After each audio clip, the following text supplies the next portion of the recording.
Отличников учебы, молодых активистов и спортсменов Алекминского улуса на традиционной елке поздравил глава района. Подробности у коллег. Обычно в преддверии праздника мы строим планы на грядущий год, ставим цели, возлагаем надежды на будущее.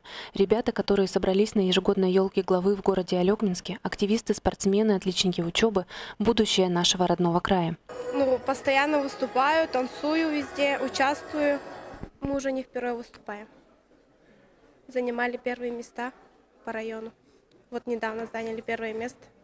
Представители администрации района возлагают надежды на собравшихся здесь ребят, понимая, что в дальнейшем именно они смогут внести свой вклад в развитие родной республики. Сегодня мы проводим традиционную елку главы Алекминского района, где мы вручаем гранты главы лучшим ученикам, отличникам, спортсменам, тем ребятам, которые достигли в этом году определенных успехов и в учебе, и в какой-то другой сфере деятельности, спорта и так далее.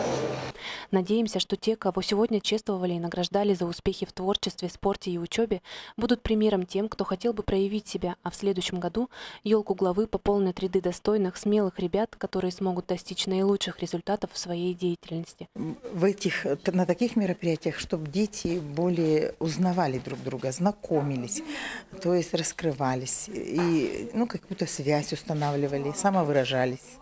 Ольга Варакина, Сергей Лифу, НВК «Саха», Алекминск.